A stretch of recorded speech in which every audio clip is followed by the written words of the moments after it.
Adesso? Si può? Buongiorno. Buongiorno, signorina. Buongiorno, chi siete voi? Sono il tecnico cinematografico. E chi vi manda? Mi ha mandato la madre superiore per il lunch. E che è sto lunch? Io non capisco per niente. mangiare. Mangiare? Sì, qua la ma cucina è fatta lì. self-service. Mi servono Peperoni, solo. patate, Vedo pesce, tutto quello che pronto. volete. Pesce non mi piace. Questo cos'è, bietola? Accomodate. C'è pure la carne alla pizzaiola. Permette, io faccio un assaggino, Scotta. C'è carne alla pizzaiola. Favorite. Se ve l'ha detto la madre superiore potete prendere quello che volete. Sì, grazie. Lei vada pure avanti col suo lavoro, qui ci penso io, Tu continua a tagliare, stai a guardare. Antonietto, finisci di pulire, fai presto. Il pane, per favore, c'è un po' di Ecco pane. qua. Sì. Vedo che c'è anche del formaggio, un Sì, assaggino prendete. solo, Così. Qua. Grazie. Qua c'è il pane, molto Sì, buono. pane pochissimo, io ne mangio Dopo ti poco, dato per via, tutto. gatto, via. Qui ce n'è molto.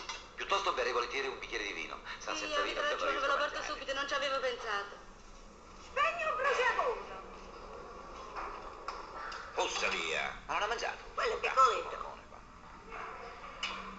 Mangia solo lo zuppetto davanti. Ecco il vino. Grazie mille. Uè, siete sporchi, fate la Poi che domenica la signore porto a deve ballare, mangiare. signorina? Ma che ballare? Io sono sposato, 10 figli. Semplicemente mio marito va male. Complimenti. Grazie. Ma anche con 10 figli si può andare a ballare lo stesso, no? Ma non posso Perché no? ballare, ma Andiamo noi a ballare.